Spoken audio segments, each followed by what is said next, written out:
Hello, this is Chris Nelson for evolveconsciousness.org.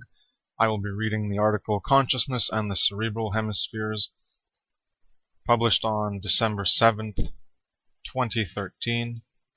The content is the left and right cerebral hemispheres, schism of the mind, the pineal gland, and symbolism of a unified consciousness. This is also based on the work by Mark Passio, specifically podcasts 1 and 2. And they're also in other podcasts as well, but I based it on the first ones primarily. The left and right cerebral hemispheres. Here I have an infographic with the left brain functions and the right brain functions, which I covered briefly in the previous article on consciousness and the brain. So we have left brain functions: critical thinking, analytical thought, logic, language, science, what's written, math and communication, right body control, male with more androgen receptors, verbal. Anyways, this is just someone's list of stuff that they thought was left brain and some. And then on the right brain you have more stuff.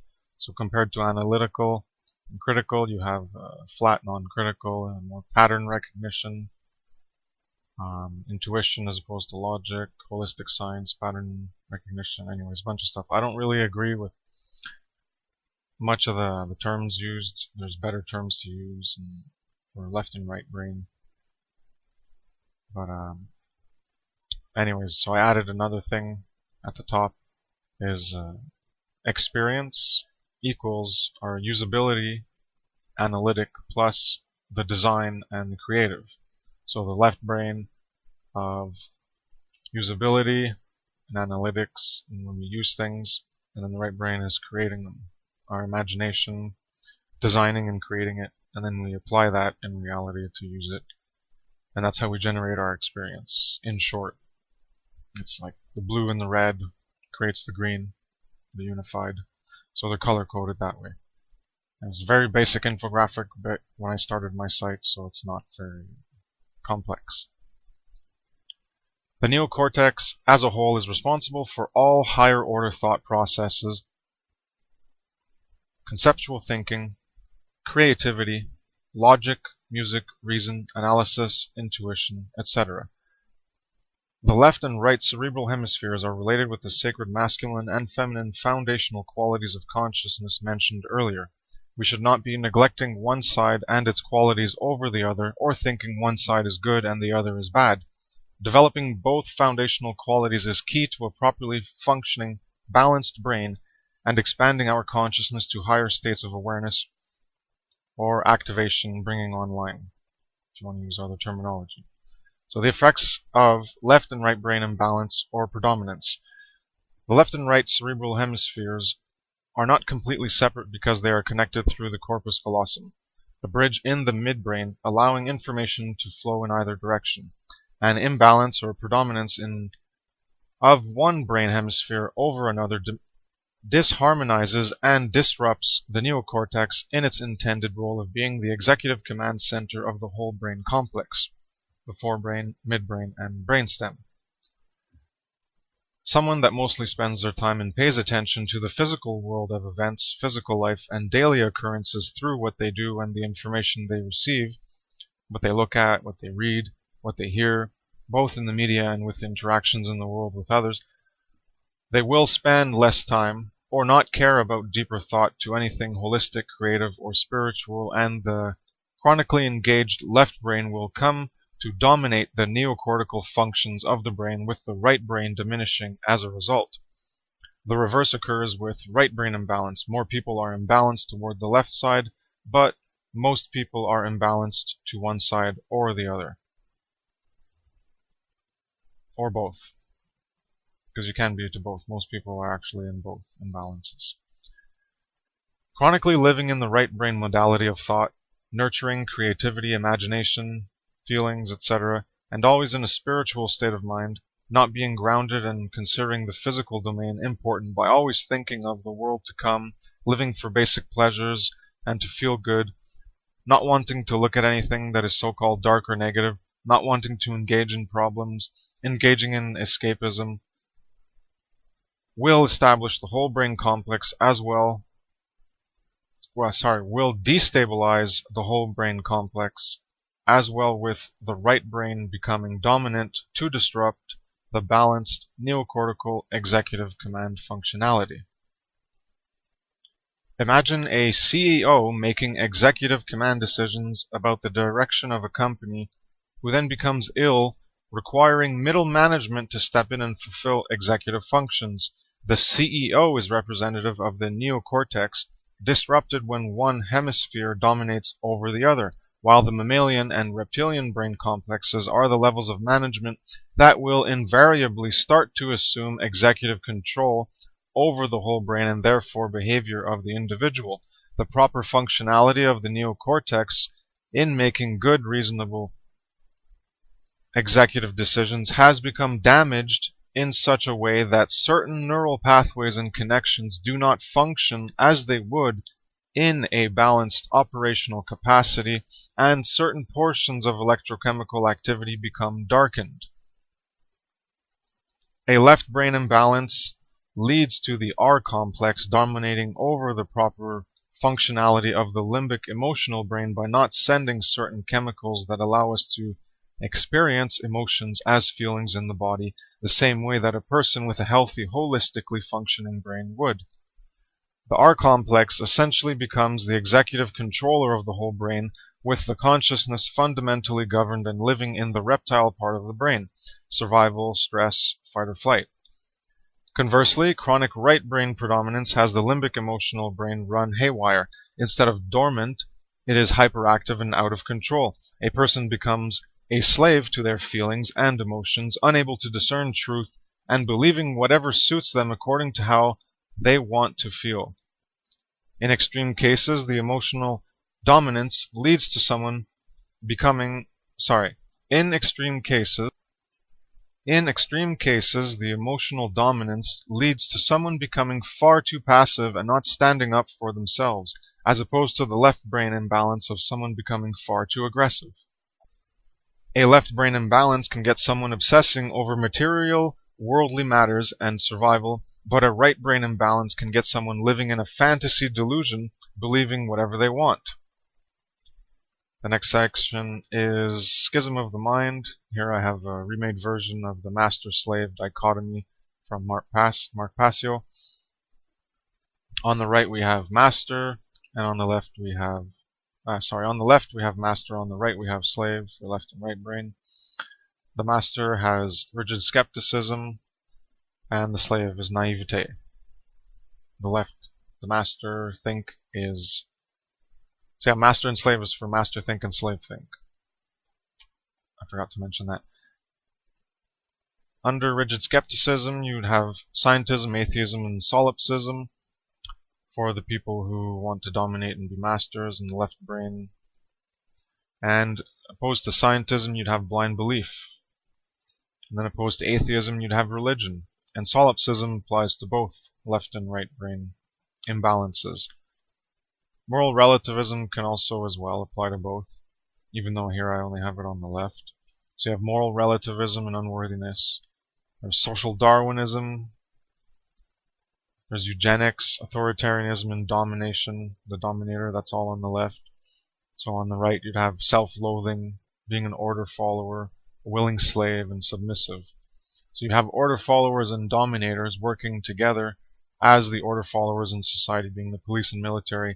And we are also order followers by default when we simply follow the dictates of our parents and society, and we just live in the modalities of being that they have indoctrinated into us. So we're just order following.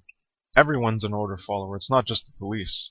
They're just doing more criminal acts, more violations of natural moral law. But everyone's an order follower. Until you choose to think for yourself and seek truth and morality and find things out for yourself and do a lot of thinking, put in a lot of time and effort and energy into thinking and figuring things out for yourself, so that you're not just an order follower, believing what you've previously believed and continue to believe it into the future without any critical thought. So this is cognitive dissonance, deliberately ignoring reality, results in self-imposed chains of mind control, and that's why I put the tarot card of the devil where we have loosely put chains, we're enslaving ourselves. Why? Because we choose to be ignorant. We don't want to put in the time to think. We don't want to think for ourselves. We want to continue being order followers, abdicate personal responsibility, vote for representatives, have someone else take care of our lives for us and run things for us. As long as we get our feel-good pleasures and we're happy with our gratification. Give us our soma, like in Brave New World. Continue with the article on the schism of the mind. Chronic left brain imbalance living will draw one towards the dominator tendencies and develop into the master consciousness of wanting to control other people's actions, behavior, and the decisions they make with physical aggression as a result of disobedience. The right form of chronic imbalance creates obedient tendencies and develops a slave modality of consciousness where someone can follow orders, have addictive tendencies, and have feelings of unworthiness or self-loathing. One imbalance develops a slave driver dominator, and the other develops a dominated slave. This is how most of the world is currently functioning or dysfunctioning and experiencing. The manner in which the brain functions greatly influences how we behave and what we experience. There are people that understand how we work, and they are using that knowledge as a weapon against us because most of us are completely uneducated and ignorant about how methodologies of mind control really work. We have to take care of the temple in man and understand how we work, operate, and function in order to take care of this great gift and not fall into the negative consequences of that our ignorance creates. I have an infographic for the next section, the pineal gland and symbolism of a unified consciousness. Here's the pineal gland within the brain at the center in the magenta color, right where the limbic system is in the midbrain, near the thalamus and the hypothalamus. So I'm going to explain more what the pineal gland is in a little bit more detail than Mark Passer did in some respect with respect to how it's important in the processes, just briefly. But I mostly use it as symbolism. Whether the pineal gland gets activated or not, and who knows what, I don't know, but it's useful symbolism for unification between the left and right to create one unified mind. That's what I mostly use it for. So the pineal gland.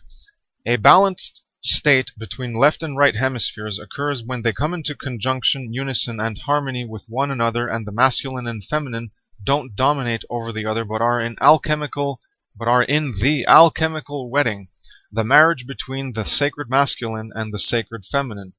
The neocortex acts in its proper role as the executive command center over the whole brain complex and is not fractured by an imbalance and impediment of higher order thinking brought on through living in a chronic emotional state or a fight or flight, stress, or desire to control ways of being. A balanced consciousness recognizes they are neither a master nor a slave of other beings, but can only be a master of themselves in a state of dominion, self-rulership, self-ownership, and self-governance, one that is not divided amongst themselves. As we think, so we feel, and so we act. We are not in internal opposition, conflict, or contradiction in our thoughts, emotions, or actions, but our conceptions, feelings, and behavior are integrated, consistent, and coherent all around, without engaging in doublethink or cognitive dissonance to hold on to particular illusions for validating our current condition. We must face ourselves in true honesty and self-respect and rectify the contradictions in the ways that we think. We must face ourselves in true honesty and self-respect and rectify the contradictions in the ways that we think, to no longer deceive ourselves, so that we can recognize the way we truly feel and then engage in proper action as a result. This is how we can change our situation, because it is only a current condition so long as we choose to keep it this way. We have to care enough and have the courage and will to face the result of what is the truth within ourselves and in the external world, in all its beauty, positivity, and goodness, as well as its horror, negativity, and badness, in the light of truth and honest self-respect, looking at ourselves in the mirror, and what the consequences of our actions mean, shedding light on the darkness, demon, negative, and shadow of ourselves and the world, in order to learn and accurately understand the mess we have got ourselves into. We cannot remain in denial and avoidance of those things we do not wish to look at and continue to accept those comfortable lies from others and ourselves, but must face the truth in order to heal the self-inflicted wounds. We can come to recognize and admit our wrongs, and through courage and will choose to change our behaviors, habits, and actions in alignment with what is good, right, and true, what is in alignment with our true selves, to be as a phoenix and purify ourselves of those things we recognize do not serve us along our positive evolution in consciousness, to sublimate, transmute, purify, and heal ourselves by rising from the ashes of who we formerly were, to be reborn anew in a reconstituted way, having left behind that which we no longer desire to be. And in the same way, this can be being reborn from being dead. So you have to be dead before you can be alive. So first, when you're in the tomb, you have to begin the spiritual journey to first get out of the tomb. But we're always having to kill ourselves and be dead in order to be reborn anew better. And every time we become more alive and more alive and more alive, every time we renew ourselves away from the darkness, demon, shadow, negative, immorality, and evil. The balanced brain can be symbolized through the third eye, one eye, all-seeing eye, and pineal gland located in the center of the head inside of the middle chamber, the limbic brain. The pineal gland is shaped like a pine cone and is involved with the hypothalamus, hippocampus, and pituitary and amygdala gland in the hypothalamic pituitary adrenal axis, which is a major part of the neuroendocrine system that controls reactions to stress and regulates many body processes. When the pineal gland is said to become active through the balancing of the brain hemispheres, consciousness opens up and true discernment can be made, distinguishing truth from falsehood. This can be seen as a physiological activation or a symbolic one represented by the manifestation of consciousness in alignment with reality, what is the truth. Other symbolism associated with this modality of consciousness is represented by the unification of the upward and downward pointing triangles. The upward triangle is the masculine yang energy and is referred to as the blade, and is a primary phallic symbol because it is associated with the thrust force through which we project outward as our actions in the world.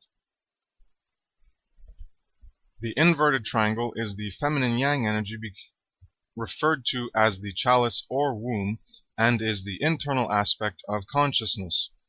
Bringing these two symbols together describes consciousness in a unified, balanced state, and has been referred to as the Seal of Solomon, with the two triangles interlocked and neither one is on top of the other. The name Solomon can be divided into Sol and Mon, which are the sun and moon representative of the sacred masculine and feminine. This is also symbolized as the chemical, electrochemical, or alchemical wedding, because the chemical and electrical activity of the human brain is functioning in wholeness, oneness, and harmony. To solve the problems we are facing as a species, we need to work on ourselves and what some traditions have called the temple inside, our consciousness, psyche, or mind, represented by the human brain, or the heart, all the same thing in consciousness, quote mind, quote heart, whatever. Our consciousness, as it is manifesting through the faculties of the brain, is the underlying causal factor of what generates our experience by the expressions of our thought, emotion, and action, and in this sense, the external world we contribute to and co-create is truly a reflection of what is going on inside of us as we manifest outwards through our actions. If the physiological component, the brain, through which consciousness is able to manifest in this experience is not functioning properly, we don't engage in much higher order thinking. We can end up engaging in destructive behaviors to the brain, such as substance abuse and activities such as cage fighting, boxing, riding a motorcycle without a helmet, etc. There is very little respect for the temple inside of those people in order for them to desecrate a gift like this for whatever justification or money. That's the end of this article on consciousness and the cerebral hemispheres. The next article will be Consciousness and Polarity as Natural Law Expression, which is an introduction into natural law through consciousness and the expressions of consciousness which relate to natural law. Thank you for your time and attention. Have a nice day. Take care. Peace.